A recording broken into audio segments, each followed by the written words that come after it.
Welcome back. We are still with Judith Orloff, and we're talking about her book on empaths. Read the title for me. Thriving as an Empath, 365 Days of Self-Care. I cannot wait to buy this book. For sensitive people. And Dr. Orloff actually has an event. Where can I buy the book? You can buy the book on Amazon, Barnes & Noble, any bookstore. It's available everywhere. You can go to my website, drjudithorloff.com, and there's a journal that goes with it too, the Empath's Empowerment Journal, where you can journal about all of your empath issues and have it be your safe place to be and release and clarify and open up and write about it and own your empath self in the journal. I'm like looking at different people in my family now and thinking, oh, wait, this makes sense. I want to learn more. So it's so interesting. And you have an event coming up. I do on November 2nd in Venice, California. Okay. The Mystic Journeys Crystal Gallery, which is a space filled with these gorgeous life-size crystals where I'll be speaking. And it's a fun place to launch the book and talk about what it is to be an empath and for empaths to network, because many empaths feel alone. And I'm having a retreat for empaths coming up pretty soon, where it's just an empath retreat day, and you can check on that on my website as well. Fantastic. So when empaths come together, it's such a beautiful thing because they see they're not alone. And once you see there are all these people, very similar to you, it's comforting. It's awesome. There's actually an empathy system in the brain, and it's called the mirror neuron system. Tell our listeners or viewers about that. Well, the mirror neuron system, that's the compassion system in the brain. These are neurons that help us feel compassion, that beautiful emotion, that spiritual state of compassion and empathy for other people. And it's theorized that in empaths, the mirror neuron system is hyperactive, meaning it's working overtime. It's similar to what you had said, Daniel, earlier on about the part of the brain overworking. In empaths, it's similar with the mirror neurons, where it's thought that they're working overtime in empaths so that the compassion input is intense compared to maybe somebody else's, versus a narcissist who has empathy deficient disorder and doesn't really have the capacity for true empathy that empaths have. Though in the book, I talk about the toxic attraction between empaths and narcissists. Oh, interesting. Oh, yeah, it happens all the time. It's deadly. And I'm constantly educating my patients about this.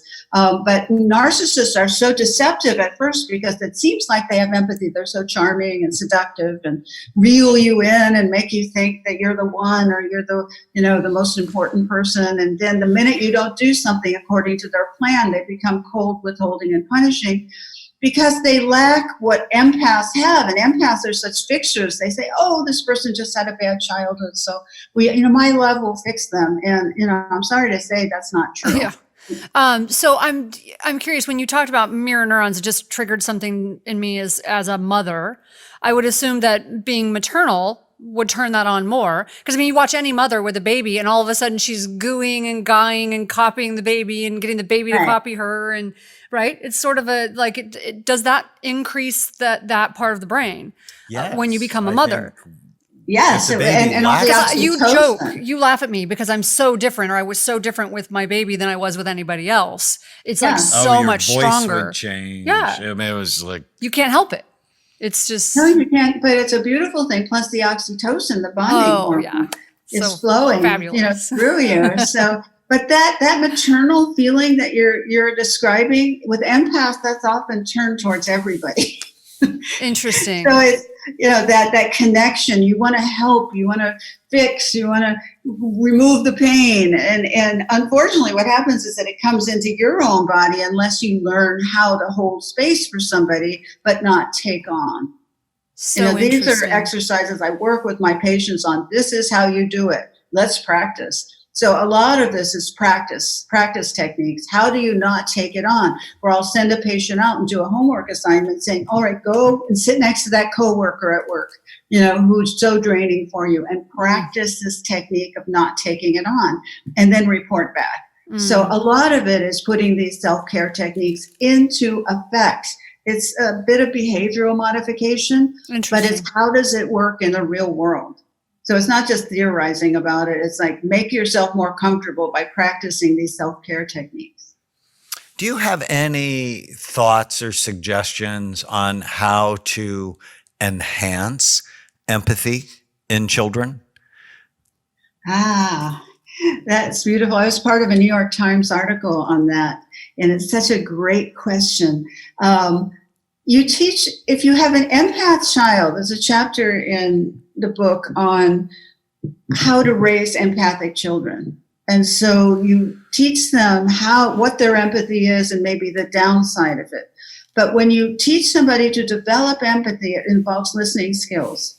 It involves being quiet and having intuitive listening rather than always adding something to the conversation, where you listen with your heart and you try and feel where the person is coming from. And you can learn that a lot from animals. To be with animals and to see how you feel around them. But there have been studies in prisons where narcissists have been, they try to teach empathy to narcissists by giving them an animal to take care of. And, having that kind of connection to the animal and somebody else's well-being other than your own. Interesting. You have a bunch of books on Audible, because I think, as people are listening to this podcast, they're going to want to get your new book. But you've got competition. It's He not writes competition. I'm joking. I mean, because I always tease him. He needs a 12-step program for writing because he can't stop writing books. But what, besides the new book, Thriving as an Empath, what are some of the other books? And I've noticed you've actually read a lot of your own books that you would recommend for our listeners to really begin to dig into your work. Well, I would recommend the Empath Survival Guide online course. If you're visual, it's with me on video that you can experience me teaching various aspects of being an empath, and it's downloadable. So you can watch it whenever you want to at your convenience. And it's empaths at work, empaths and emotions, empaths in relationships and love, how to navigate that, parenting and empaths. So I go through various lessons on particular topics to guide empaths through the various parts of life. And then I also have Emotional Freedom, which is a book I wrote about emotional health and emotional healing, because so much of being an empath is being in touch with your emotions and learning how to heal what has been traumatized or wounded from the past. Mm-hmm. And so Emotional Freedom is a good companion to my empath books. And the other empath book is the Empath Survival Guide. I have a trilogy of books, the Empath Survival Guide, the Thriving as an Empath book, which is a day book of self-care exercises, and the Empath Empowerment Journal are all meant to go together. One is to read the information, one is to develop self-care techniques for every day, and the other is to write and journal. And writing is so sacred, and not to do it through an auditory, or through a computer, but write, get the pen in hand and get it down. It's so different. It's such a different experience than doing something on a computer. It really is. It just reminds me of a learning disability that some children have. I call it finger agnosia, which means their fingers can't tell what their brain is thinking. So for some people, the act of writing actually sends interrupt signals to their brain and they get stuck. But if they dictate it, it can be better. So I would just say, whatever your ability to get this down, because I'm a huge fan of journaling, to get things out of your head so you can assess them. You mentioned Stephen Mitchell, and who's I think still married to my friend Byron Katie. She's amazing. She's amazing. She's really helped me. We love Katie's work so much because the thing that she teaches is, what CBT has been teaching forever, which is not to believe every stupid thing you think. But if you don't get it out of your head and assess it, you believe it 100%. If you have the thought, I'm defective. If you don't write it down, get it out of your head, and then assess, is that true? Then the toxic thoughts can seriously damage you. And it sounds like empaths, if they grow up in an environment that shuts them down, that they actually end up with a lot of, we call them ants, automatic negative thoughts, that just steal their happiness. True. such as there's something wrong with me. Right. And then I love that because I'm at my board. I have a big whiteboard in my office. And whenever a patient says something like that, I'm broken, I'll write it down. I'm broken. And then we'll take them through the process of, is it true? Can you really know that that's true? How do you feel when you believe the thought? Devastated. Well, who would you be without the thought? And it's usually free. And then we turn it around. I'm not broken. And they tell all the ways they're not broken. In fact, they're gifted. And that's really our conversation today. I'm gifted. That the turnaround is I'm not broken. I am in fact gifted. So I'm a beautiful person. And not only that, it is fun to be an empath. It is such a blast to be an empath. Just go out. Tana, if you and I went for a walk, we'd have so much fun. Oh my gosh. I'm like, my brain is spinning right now. I can't even, you have to go to her event. I know. For a second. I know. I want so much more so much fun. Well, unfortunately, we're out of time. Dr. Judith Orloff, you can learn more about her at Dr. Judith Orloff, ORLOFF.com.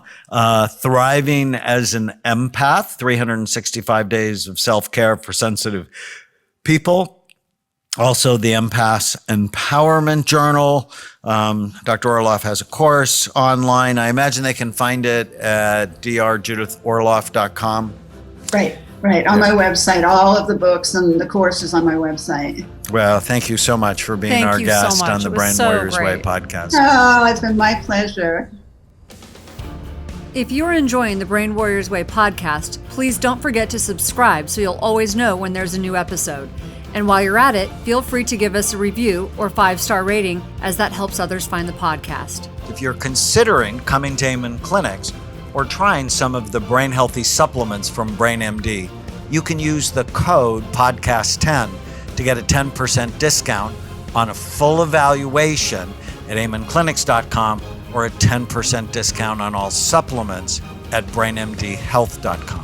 For more information, give us a call at 855-978-1363.